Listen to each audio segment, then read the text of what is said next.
안녕하세요. 여러분께서는 조용한 생활 24년 10월호를 듣고 계십니다. 그리고 지금 책 읽는 의자가 놓여 있는 방에 들어오셨습니다. 오늘 세 권의 책을 들고 여러분을 기다리고 계신 독서 안내자는 사회학자 김홍중 교수님입니다. 안녕하세요, 선생님. 네, 안녕하십니까. 김홍중입니다. 네, 조용한 생활을 방문해 주셔서 감사드려요. 제가 영광입니다. 별 말씀을요. 출판 쪽이나 아카데미에서 활발한 활동을 해오셨지만 저희는 그냥 종합 잡지니까 네. 하고 계신 일과 최근에 관심 분야, 공부하고 계신 분야를 간단히 소개해 주신다면 어떤 걸까요? 네, 저는 사회학자고요. 그 사회학이 범위가 굉장히 넓은데 그 중에서 이제 비교적 인문학과 가까운 원래 문학사회학을 했어요. 아, 문학사회학. 석사학위 논문은 추리소설에 대해서 썼고요. 오, 재밌다. 최근에는 생태 문제로 생각이 좀 많이 전환돼가지고 내가 지금 이런 사회학을 하고 있는 게 맞는가 이런 의문들이 조금 들다가 최근에 좀 더 본격적으로 변화된 21세기의 세계에 대한 생태적인 이론 그리고 인류세 문제, 포스트 휴머니즘 네. 이런 문제들 조금 연구하고 있습니다. 네. 근데 이렇게 공부하시다 보면 이게 나뿐만 아니라 전 세계적으로 사회학자들이 비슷한 문제의식을 갖고 연구하고 있구나라는 그 느낌을 받으시나요? 아무래도 사회학은 이제 당대 현실 제일 중심에 놓고 네. 연구를 하는 학문이다 보니까 누구든 관심을 갖고 있는 거로 느끼는데 네. 근데 이제 그런 관심과 현실을 이렇게 매치시켜 나가는 게 쉽지는 않은 일 같아요. 네. 많은 걸 또 읽고 네. 눈이 바뀌어야 되는데 이제 눈은 잘 안 바뀌는 것 같습니다. 그런데 비교적 최근에 갖게 되신 관심사를 말씀해 주신 게 오늘 저희 책 읽는 의자 세 권의 책을 관통하는 주제랑도 관계가 있는 것 같고 사회학적 파상력이나 은둔기계라는 그 산문집이나 교수님으로서 커리큘럼에서 하고 계신 얘기와 별도의 점착하고 계신 주제는 충분히 저서들에도 많이 나타나 있는 것 같긴 해요. 네네, 맞습니다. 네. 저는 인문대를 나왔는데요. 네. 사회학 그러면 너무 광활하게 느껴지는 거예요. 처음에 말씀해 주셨듯이. 네. 이렇게 굉장히 실증적으로 통계를 갖고 연구하는 분도 계신 것 같은데 또 진짜 큰 세상을 어떻게 봐야 되는가라는 패러다임을 연구하는 학자도 계신 것 같아서 사회학 그러면은 철학하고는 여기서 경계가 된다. 역사학하고는 여기서 구분된다. 이런 영역의 문제 이런 것도 다른 과 선생님들하고 얘기해 본 적 있으세요? 언제나 그게 문제가 되는 학문 중에 하나예요. 그래요. 예. 아마 이제 역사로 보면은 한 120년 정도 됐거든요. 그거밖에 안 됐어요? 네, 그거밖에 안 됐습니다. 그러니까 정치학 하면 플라톤 이런 데까지 거슬러 올라갈 수 있는데 사회학은 근대적인 사회를 다루다 보니까 학과가 만들어진 게 한 120년 정도? 그 정도밖에 안 돼가지고 네. 학문으로 치면 굉장히 어려요. 그 얘기는 이 학문이 뭘 할 수 있고 뭘 해야 되느냐에 대한 논쟁이나 검증이 아직 끝나지 않은 채 실험이 진행되고 있다고 봐야 될 것 같아요. 저는 영화학만 그런 얘기하는 줄 알았더니 그것도 아니군요. 그렇진 않습니다. 예, 다른 사회 과학 분야에 비하면 역사나 이런 거에 비하면 네네, 그렇죠. 철학. 특히 역사, 철학 이런 거에 비하면 굉장히 어리고 현실의 변화에 민감하게 반응해 주어야 되고 그러다 보니까 과거의 것을 과감하게 부수어야 될 필요도 있는 그런 굉장히 이상한 학문이에요. 그렇겠네요. 근데 네. 어떻게 보면은 역사학자랑 논쟁도 하면서 사회적으로 무슨 사건 터지면은 뉴스데스크에서 전화 오고. 맞습니다. 전부 사회학자를 많이 찾죠. 예. 네, 그러니까 굉장히 양다리를 넓게 네. 펴고 있어야 되는 그런 거라고 할 수 있겠네요.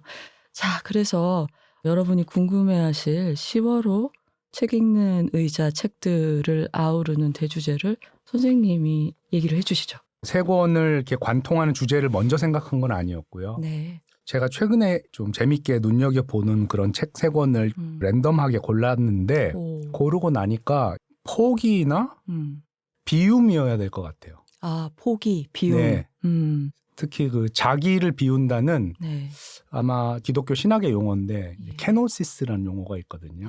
그래 불교뿐만 아니라 그런 게 기독교에 있군요. 아마 성서에서 나오는 말인 것 같은데 네. self-emptying 이렇게 자기를 비워낸다는. MT를 동사로 써서. 네네네. 사실은 훨씬 더 폭력적인 말이죠. 자기를 비우는 게 아니고 비워지도록 강제되는 어떤 것에 스스로를 노출한다는 말에 더 가깝겠죠. 왜냐하면 안 비우니까 아무리 비우려고 해도. 그렇죠. 이게 쉽지 않고 살아 네. 있는 존재가 그러기가 네. 쉽지 않을 것 같아요. 키워드로 그래서 말씀을 드리자면 케노시스가 될 것 같아요. 케노시스요. 세 개다. 이게 제가 정말 다들 비슷한 관심인가라고 생각되는 게 제가 종합잡지로서 조용한 생활이 다양한 코너를 갖고 있거든요. 네. 근데 다양한 분야에 종사하시는 분들이 뭔가 통하는 얘기를 요즘에 하고 있어라는 생각이 들고 일례로 지난달에 이제 건축가 선생님들이 나오셔서 수축사회라는 책 얘기를 네. 하시면서 수축사회에 합당한 건축과 디자인 철학에 관한 책들 네. 얘기도 해주셨고 또 저희 식생활 다루는 재료의 산책이라는 코너에서도 우리는 앞으로 진지하게 배추 아닌 다른 채소로 김치를 담그는 법을 생각해야 될 시점이다. 물론 기후변화를 느리게 하는 것도 연구해야 되지만 그걸 기정사실로 받아들이고 이제 다른 길도 모색을 해야 될 때다. 이런 얘기들을 나누고 있었거든요. 그래요? 그래서 포기와 비움을 얘기하셨지만 특히 팬데믹이나 여러 가지 재해들, 전쟁들 이런 거 이후에 왠지 역사의 종언이 가시범위에 들어온 것 같은 시점에 사회학이 고민하는 게 오늘 책들의 주제가 아닐까 이런 생각도 들더라고요. 맞습니다. 그 다른 분야까지는 잘 몰랐었는데 네. 건축과 먹거리에서 그런 말씀하시는 거 들으니까 굉장히 와닿는데요, 저는. 그래서 선정된 그리고 귀납법으로 네. 관심 갖고 읽는 책들을 보다 보니 서로가 엮여 있었다고 여겨지는 세 권의 책을 나열을 해주시겠어요? 네. 먼저 처음은 우치다 타츠루 외지음 이렇게 공저. 네, 공저입니다. 제목은 한 걸음 뒤의 세상. 부제가 후퇴에서 찾은 생존법. 이런 책이고요. 네. 두 번째 책은 발 플러무드라는 페미니스트 생태학자였던 선생님이 쓴 악어의 눈. 부제가 포식자에서 먹이로의 전락. 책 이런 표지가 책이고요. 무서워요. 네, 이거 되게 무서운 책이죠. 이 아이 오브 더 타이거는 제가 로키 영화에서 봤는데 악어의 눈. 그러니까요. 네. 세 번째는 그다음에 이제 세 번째는 제가 매우 애정하는 철학자인 시몬 베이유의 중력과 은총이라는 책입니다. 한때 많은 소녀들이 롤모델로 동경했던 이름들이 있잖아요. 네. 시몬 보부아르도 있고 뭐 시몬 베이유도 있고 까미유 클로델 뭐 이렇게 있잖아요. 네네네. 근데 그런 책장에 있던 이름 맞습니다. 시몬 베이유. 그래서 되게 반가웠어요. 네. 선생님이 이 책을 골라주셔서 조금씩 다르지만 이 책들이 어떻게 통하는지 그럼 첫 번째 책 한 걸음 뒤의 세상부터 살펴보도록 하겠습니다. 일단 일본 책이라는 게 좀 중요할 것도 같은데요. 네네. 여러 저자의 모음집이라고 하셨잖아요. 네네. 제가 이 책을 만나게 된 건 되게 우연적인 계기인데요. 아마 서점에서 이렇게 산책을 하다가 책 제목에 우치다 타츠루라는 이름이 들어있어서 제가 이제 되게 좋아하는 일본 철학자거든요. 원래 좋아하던. 네네. 제가 원래 좋아하는 분인데 이분이 굉장히 많은 책을 썼고 번역이 많이 됐는데 제가 제일 좋아하는 것 중에 하나는 이제 그 레비나스라는 철학자에 대한 해설서를 몇 권을 썼고 그게 한국말 번역이 됐어요. 네. 그 특별한 관계시네요, 그러면. 네, 아니 제가 뭐 이렇게 완전히 따라 읽은 건 아닌데 그런데 이분의 글이 많이 공부한 사람들이 쓰는 글이라기보다는 약간 벼락 같은 긴장감을 순간적으로 주는 그런 문장들을 써요.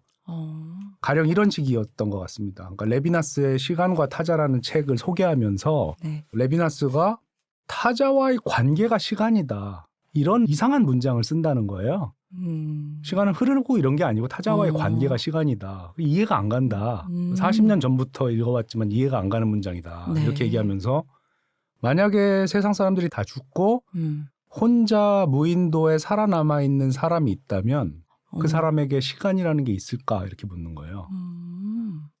그러면서 자기가 생각할 땐 시간이라는 게 없다. 왜냐하면 시간은 뉴턴이 말한 것처럼 뭐 절대적인 어떤 감성의 형식이나 뭐 이런 게 아니고 자기가 봤을 때는 아주 구체적인 누군가를 기다리거나 아니면 그 누군가가 사라졌다 나타나는 그 간격이라던가 이런 어떤 구체적인 관계 속에서 생성되는 것이지 저 우주에서 이렇게 일관적으로 흐르고 있는 그런 게 아니라 그러니까 무조건 째깍째깍 돌고 있는 건 아니다. 그건 아니다. 그런 시간이라면 우리에게 의미가 없다. 그게 레비나스 얘기예요? 우치다 얘기예요? 레비나스를 이제 이분이 이렇게 예화를 들어서 이제 레비나스를 잘 모르는 우리들에게 이렇게 가르쳐 주면서 하는 얘기였어요. 그거를 이제 읽고 그 책을 사지 않을 수가 없더라고요. 이제 서문에 나오는 책이니까. 서문을 잘 써야 됩니다. 서문을. 그런 식이에요. 근데 무인도에 네. 동물도 있을 수 있고 사실 그렇죠. 천체 움직임도 있고 맞아요. 그런 것들과의 관계도 시간을 만들 수 있지 않을까요? 꼭 맞습니다. 사람이어야 될까요? 그리고 오늘 소개해 주신 책에 이제 네네. 비인간 존재들하고의 맞습니다. 얘기도 많이 있으니까 이렇게 좀 병력처럼 이렇게 네. 머리에 들어오게 말씀해 주시는 분이라는 거군요. 네네. 그래서 우치다 타츠루 선생이 뭘 또 썼네? 이렇게 생각하고 아, 돌아보지도 않고 샀는데 열어보니까 이제 여러분이 같이 썼고요. 그 다음에 이제 저를 또 약간 이렇게 사로잡았던 것은 네. 후퇴에서 찾는 생존법이라는 부제였어요. 그러니까 후쿠시마를 겪은 사회에서 그걸 겪었다는 건 사실은 과거형이 되지 않은 건데 아직은 왜냐하면 반감기가 뭐 한 몇 억 년이 될 수도 있는 물질들이 지금도 어떻게 처리되지 못하는 상태로 이제 노출돼 있는 거니까. 절대 끝난 느낌 아니에요. 네, 아마도 굉장히 오랜 시간 동안 끝나지 않을 것이 이제 열려 있는데 그 열려 있는 것을 자기 국토 안에 두고 있는 지성인들이 이제 그걸 바라보면서 하는 생각들의 한 갈래 같아요. 네. 아, 이제 후퇴의 시간이 왔다. 근데 이거는 사실은 제가 늘 평소에 이제 고민하고 있던 근대적인 의미의 시간관, 뭔가 더 좋은 곳으로 나아간다는 시간관을 그렇죠. 네. 좀 어떻게 넘어설 수 있는가에 대한 고민의 어떤 두 단어가 네. 바로 이렇게 닿아 있는 것 같아가지고 읽었어요. 근데 일본 그러면 사실 우리도 지금 만만치 않긴 한데 빨리 늙는 사회, 뭐 인구 네. 감소 이런 거를 조금 세계에서도 제일 먼저 맞이했기 때문에 이걸 어떻게 대처해 나갈 것인가라는 철학적 문제뿐만 아니라 현실적으로 나라를 살림살이를 하는 입장에서도 좀 긴급하긴 했을 것 같아요. 맞습니다. 일단은 이제 사고방식의 전환이 제일 중요하긴 한 것 같고요. 강론보다는. 네네. 뭐 강론으로 들어가면 사실 굉장히 다양한 이야기들이 펼쳐져서 네. 우리의 머릿속이나 마음속에서 일어나는 후퇴들도 이미 있고요. 아, 후퇴라는 말을 승리적으로 사용해서 후퇴지만 사실은 많은 경우 패배나 포기나 좌절이나 심지어는 그걸 견디지 못하는 경우라면 이제 자기 파괴 쪽으로도 갈 수 있는 부정적인 감정들이 연결되겠죠. 예. 어려서부터 이렇게 전진하는 것이 삶의 목적이라고 생각하거나 거기 익숙해져 있다면 후퇴가 너무 쓰라리지 않겠어요. 예. 그러니까 어떻게 보면은 이미 후퇴는 다 일어나고 있고 뭐 인구부터 GDP 얘기도 나오고요. 경제 자본주의, 성장. 네. 이런 모든 것들이 다 이제 후퇴 쪽으로 방향을 틀었는데 우리가 그 현실을 어떻게 납득하고 습관화시켜서 거기 안에 적응해 갈 것인가 이런 얘기들이 주를 이루고 있다고 느꼈습니다. 아, 예. 저는 좀 섬뜩했던 게 이 네. 서문 중에 약간 정부를 잘 못 믿는 경향이 있잖아요. 근데 네. 지금 우리한테 말을 안 해서 그랬지 분명히 대책은 세우고 있겠지 뭐 이렇게 네네, 얘기를 하면서 맞아요. 근데 혹시나 정말로 국민적 논의는 안 거쳤지만 잘 계획을 세우고 있는 게 아니라 그냥 버틸 수 있는 데까지 버티다가 이 책에 써 있는 대로 포인트 오브 노 리턴 네. 불가역점이 딱 됐을 때 아 이제는 다른 방책은 없고 그냥 신자유주의를 강화하는 수밖에 없어 재벌들한테 그냥 다 주는 수밖에 없어라고 하면 어떡하지 하는 그런 불안감이 들긴 하더라고요. 네네. 일본하고 한국이 조금 다를 수는 있을 것 같긴 한데요. 아, 이 중요한 부분이에요. 그렇죠. 네.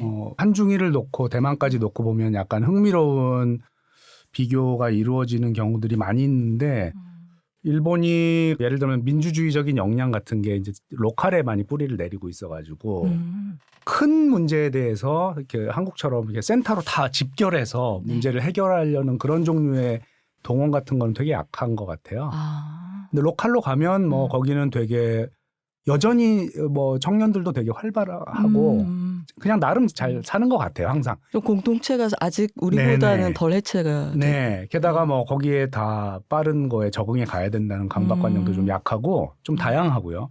그래요, 맞아요. 네네. 일본은 그래서 밑으로 내려가면 내려갈수록 바깥에서 보는 그 뭐 무너졌다느니 침체라는 이거보다는 그냥 뭔가 유지되는 그 관성 같은 게 있는 것처럼 저는 느껴지거든요. 아, 그러네요. 보면은 무슨 행사를 하거나 심포지엄, 뭐 문화 네네. 페스티벌 이런 것도 지방자치 네. 아주 작은 곳에서 주최하는 것도 굉장히 많더라고요. 한국 네. 사람들을 초청하는 걸 보면은 아, 그러면 오히려 로컬이 약간 희망일 수 있겠네요, 여기. 그래서 아마 이 책에서도 그런 얘기들이 계속 언급되고 그런 면에서 재밌게 읽었던 거는 네. 하야라는 말을 하는 분이 한 분 계셨었어요. 하야. 113페이지인 것 같은데요. 아오키 신페이 큐레이터신데 하야라는 말을 이렇게 쓰더라고요. 네. 우리 이제 흔히 하야했다 하면은 뭔가 지방으로 내려갔다거나 뭔가 네. 이렇게 좀 신분이 하강했다거나 정치적 무대에서 쫓겨나는 거죠. 쫓겨났다거나 네. 이렇게 되는데 이분은 후퇴학의 맥락에서 하야를 사회 바깥을 경험하는 것이라고 재정의하고 싶다 이렇게 얘기하는데 참 와닿았어요. 그리고 여기서 이제 저는 바깥이라는 말이 눈에 이렇게 꽂혔고 네. 후퇴는 달리 얘기하면 바깥으로 가는 선들을 계속 만들어내는 건데 우리는 바깥으로 나가면 이제 되게 불안하니까 어디가 바깥인지 잘 모르니까 못 나가잖아요. 네. 근데 이제 바깥이 우리가 원하지 않아도 열린 것 같고 바깥으로부터 어떤 힘들이 우리한테 이제 쏟아져 들어오니까 뭐 재난의 형태로 들어오기도 하고 뭐 이러니까 오히려 후퇴나 하야 같은 것이 로컬 그리고 로컬보다 조금 더 바깥이라고 불려야 되는 어떤 경험의 차원이랄까? 이런 것들을 좀 적극적으로 말할 수 있게 해주는 것 아닌가 이런 생각을 하면서 네. 이 짧은 글을 조금 재밌게 읽었었던 것 같아요. 저는. 이게 어떻게 생각하면은 컨베이어 벨트에서 내려오기? 약간 그런 느낌? 네네. 근데 우리가 잘 못하는 거, 낙오될까봐 그런 건데, 오히려 이런 식의 이제 톤이 완전히 다른 접근법이 출구? 그런 거를 보게 해주는 것 같다. 그런 생각도 들기는 하는데, 개인이 삶에서 추구하는 목표나 가치도 좀 전환이 필요하다. 뭐 이런 얘기랑 맥이 통하는 거겠죠? 네네. 그렇겠죠. 저는 네. 최근에 저희 이제 제자들하고 공동으로 연구하는 게 테마가 두 개가 있는데요. 네. 하나가 이제 페미니스트 비건들을 연구하고 있고요. 네. 다른 하나가 생태적 감수성이 높은데 그 이후로 출산을 안 하겠다고 결심하게 된 분들. 이렇게 두 그룹을 다른 각도로 연구를 하고 있어요. 굉장히 흥미로운데요. 예, 둘 다 후퇴죠. 어떤 의미에서는 후퇴 아니면 자기 삭감이죠. 그러니까 되게 옛날 기준으로 보면 네. 먹어야 되는 거고 먹어줘야 되는 거고 아니면 낳아줘야 되는 건데 네. 제가 볼 때 한국식 후퇴 같아요. 그러니까 사실 일본 저 분들이 얘기하는 후퇴는 어떤 의미에서는 자칫 잘못하면 약간 낭만적이거나 일탈. 네, 후퇴할 만하니까 후퇴할 힘이 있으니까 후퇴하는 것처럼 보이기도 하거든요. 저 약간 중림 출연 내지 약간 그런 거 있잖아요. 네네네네네. 이 중국의 도교의 뭐 방회사랑 뭐 맞아요. 이런 거 막 두루마기 풀고 한잔하고 시 쓰고 막 이런 느낌인데 약간 있어요. 네, 없다고 있어. 하긴 좀 예. 어렵습니다. 근데 이제 그런 분들이 인구의 숫자로 다수라고는 할 수 없지만 마음의 경향성으로는 다수처럼 느껴져요. 저는 하지 못하더라도 네. 마음이 이미 그쪽으로 기울어져 간 세대가 나타났고 그리고 그 세대에게는 그렇게 하는 게 굉장히 윤리적인 거예요. 고기를 먹는다는 것에 그 고기가 가시권 안에 들어왔고 어디서 뭐 하던 고기인지를 알고 낳으면 이 아이가 어디 가서 뭐 할지 뭘 겪을지를 알기 때문에 맞아요. 차마 못하고 후퇴하는 거예요. 삶에서. 그런데도 아이를 낳는 거는 무책임하다고 생각하는 거죠. 그렇게 강하게 생각하는 분들은 무책임하다고 생각할 가능성이 되게 높습니다.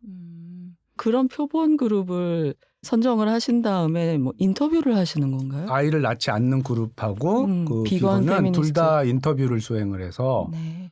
젊은 세대 N명 중에 몇 명이 그런 생각을 하느냐를 알고 싶다기보다는 어떤 생각의 흐름 속에서 어떤 경험 속에서 혹은 어떤 고민 속에서 그런 결정에 이르게 되었는가를 조금 열어보고 싶어서 예. 강하게 그런 지향을 갖고 있는 분들을 인터뷰를 해서 생각을 조금 더 깊게 읽어보는 그런 방법을 취하고 있어요. 그러고 보니까 외국하고 양상이 다를 수 있을 것 같아요. 그러니까 네. 왜 외국은 되게 좀 전투적인 활동가들이 그런 거를 한다면 제 주변에도 그런 분들이 상대적으로 많은데 네네. 저를 포함해서 저는 비건까지는 아니지만 근데 그런 경우는 조용한 선택인 경우가 어떤 액티비즘의 일환이 아니라 맞습니다. 한국은 그런 것 같아요. 비건의 경우도 그렇고 이 경우도 그런데 자기들의 선택을 다른 사람들한테 이해받지 못한다는 것에 고민을 하지만 그렇다고 해서 네. 자신들의 삶의 태도의 정당성을 주장하거나 네. 다른 사람들을 설득시키려는 강한 노력을 하지도 않아요. 오히려 약간 물러선 채 자기 안에서 그거를 이렇게 풀어가는 그런 방식이 많이 보이는 게 사실이에요. 그 진짜 제가 자주 하는 말이 모임할 때 괜찮아. 고기 내놓는 식당에서 해. 딴 메뉴 다 있어. 어디 가나. 맞아요. 그러니까 뭔가 먼저 배려하고 나서고 내가 그걸 너희들을 경멸하는 게 아니야라고 엄청 많이 말해야 되거든요. 그것도 참 특이한 현상인 것 같아요. 맞습니다. 그것도 중요한 질문 중에 하나였어요. 왜 그럴까? 왜 그럴까? 저희 같은 경우는 좀 더 인문학보다는 사회과학은 어쨌든 그런 뭐 실존적 선택에 네. 정치적인 성격을 좀 묻는 편이어서 네. 만약에 그게 단순히 개인적인 윤리나 그런 판단이 아니라 정치적인 힘을 갖고 있는 어떤 뭔가를 변화시켜 나갈 수 있는 그런 거라면 네. 싸움이나 그렇게 안 하는 사람들이나 자기를 이해해주지 못하는 사람들에 대한 어떤 적대적인 관계성, 네. 생산적인 의미에 네. 이런 게 설정되는 것 아닌가 이렇게 생각을 했는데 그건 옛날 생각인 것 같아요. 진짜 그래요. 그게 예전에 90년대 학번, 80년대 네. 학번들이라면 이제 그런 궤도를 생각을 할 텐데 실제로 그런 선택을 하는 친구들은 그보다 훨씬 젊잖아요. 근데 저는 총선 보면서도 그런 생각을 했거든요. 그동안 뭐 4, 5년 연간에 분명히 채식주의자도 늘었고 강남역 사건 이후로 맞아요. 페미니즘을 아주 깊이 받아들인 학생들, 젊은 여성들이 많이 늘었단 말이에요. 근데 정의당은 원에서 퇴출이 됐단 맞아요. 말이죠. 지난번에. 예, 이랬을 때 이게 투표랑 네. 개인적인 생활의 신념하고 이게 떨어져 있는 그럴 수밖에 없는 혹은 그게 확실히 한국 사회에 있구나 이런 걸 느끼거든요. 저를 네. 포함해서. 그래서 맞습니다. 네. 좀 딴 얘기를 했는데 선생님 책을 써주실 건가요? 그 연구 결과를? 지금 이제 같이 논문을 집필을 이제 하려고 자료를 다 모아서 분석을 하고 네. 그렇게 있습니다. 근데 하나는 그들은 왜 아이를 낳지 않는가 이 제목이고요. 다른 하나는 그들은 왜 고기를 먹지 않는가 이렇게 두 개의 제목이에요. 이권 세트인가요? 저 더 찾고 있습니다. 그들은 무엇을 하지 않는가 하는 근데 이제 제가 재밌게 생각한 거는 뭐 하지 않는 걸 하고 있는 거예요, 그들이. 맞아요. 하지 않는 게 아니고 하지 않는 거를 엄청 공들여서 하는 거라서 실제로는 더 무서워요. 이유가 왜 그렇잖아요. 내성적인 사람이 정말 화나면 더 무섭잖아요. 그런 거와 비슷한 건가요? 비슷해요. 왜냐하면 아픔들이 네. 거기 이렇게 응축이 돼 있는 것 같이 느껴져요. 그러네요. 네, 그러니까 미래에 대해서 어떤 의미에서는 가장 좀 소름 끼치는 저항 같은 게 있어요. 너네들이 원하는 거 죽어도 안 해주지 할 거야. 않겠어. 이런 게 있어요, 약간. 함께 연구하는 분들 중에 여성이 있겠죠? 비출사는 네. 여자 박사 과정에 있는 여성 연구자고요. 비건은 남성 연구자고요. 네, 그래서 이제 그렇군요. 따로 이렇게 짝을 이루어서 지금 하고 있습니다. 저는 정말 제일 먼저 그 책을 사는 독자 내지는 논문을 찾아보는 사람이 될 것 같아요. 왜냐하면 네. 우리를 알고 싶어요. 저도요. 제가 속한 우리가 막연하기만 한데 실제로 어떤 사람들이고 매일매일 어떤 결정들을 하고 있는지 진짜 맞아요. 알고 싶거든요. 그래서 사회학이 그런 걸 해준다면 너무 고마울 것 같습니다. 다시 이 책 한 걸음 뒤의 세상으로 돌아가서 그래서 이제 각 분야 저자들한테 이제 자기 분야에서 후퇴론, 뭐 후퇴학을 네. 그걸 어떻게 발견하느냐, 뭐 이런 걸 물어봤는데 제가 좀 하고 본 거는